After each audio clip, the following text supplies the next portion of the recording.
Hello, welcome to another edition of Motor Cars Enthusiasts. Right off the bat on today's show, Mercedes-Benz is teasing the brand new AMG version of the CLA 35 ahead of its official debut at the New York Auto Show. The little bit that we know about it as of now is it's going to come with a 2-liter turbocharged 4-cylinder unit making 302 horsepower, 295 pounds-feet of torque. That is shipped through a 7-speed dual-clutch transmission. The vehicle will have variable all-wheel drive system, and thanks to all those features, 0 to 60 comes in just 4.6 seconds. The vehicle will have AMG ride control with adjustable dampers on all 4 corners, and that's really all we really know about this machine.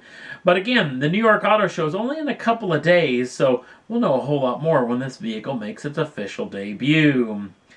Well, Easter is just around the corner, just a handful of days away, which means out in Moab, Utah, the Easter Jeep Safari Rally, which means a ton of off-roaders head out to Moab, and so does the folks over at Jeep, who are showing off a ton of cool concepts, including this machine. This is known as the J6. This particular vehicle comes with a Pentastar V6, and it's basically a Wrangler Rubicon with the back half lopped off of it in favor of this all-new custom bed. The vehicle's got 2 inches of lift and 37-inch tires on all 4 corners with beadlock wheels. Now here's the trick. They're never going to make this into production. I have to say, even though the bed is a lot longer than the Gladiator, it's way more proportionally fits this particular machine.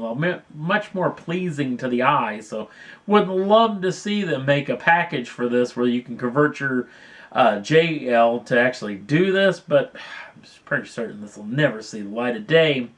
A vehicle that you could easily replicate and give that old school vibe is actually what we thought this vehicle, or at least I thought this vehicle was going to be called. Instead of the Gladiator, I thought this thing was going to be called the Scrambler, and this is the GT Scrambler.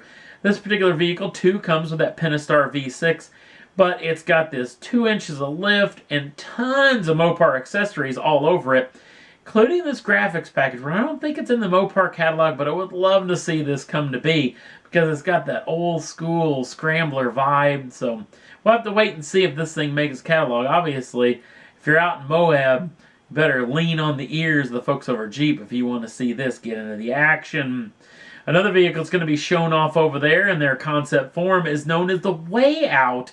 This is the newest craze in overlanding, where you actually go camping, which means all the camping gear, all the utility type stuff that you're going to need, including external fuel tanks, along with a 12,000-pound winch. Power comes from that 3.6-liter Pentastar V6. It's got these super cool steel look wheels on all 4 corners. Got that vintage vibe. It also comes with 2 inches of lift. It's really made to go way out, if you will, so it's a pretty cool piece of kit. Another vehicle, this one's very easily replicatable, much like the Scrambler is. This is known as the Flat Bill.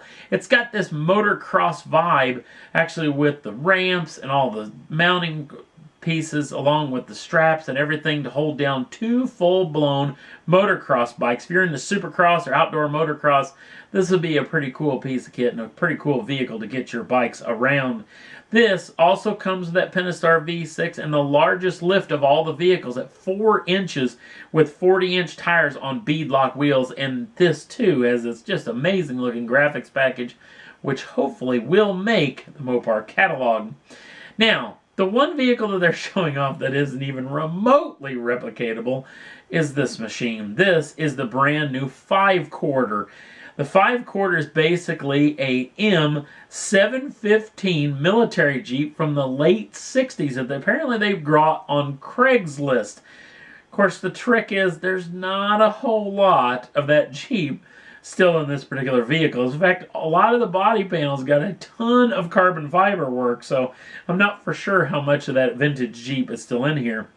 It's built on the Gladiator chassis, but underneath it's got a ton of new stuff, including dual rate springs on coil overs, fully adjustable on all 4 corners.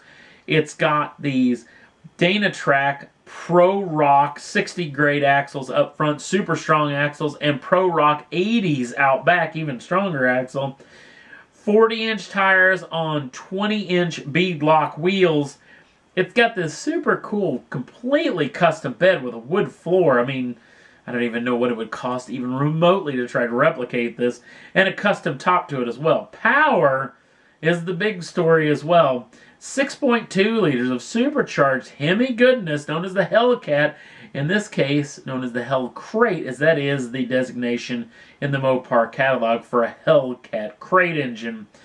Again, this is a pretty seriously custom machine. Obviously, this is never going into production if they were ever going to make it in production, but it is the coolest. Hopefully, they keep this thing for a long, long time. We'll definitely get to see this thing in the flesh. Last up on the list, and probably one of the most bizarre stories of last week, Top Gear's back.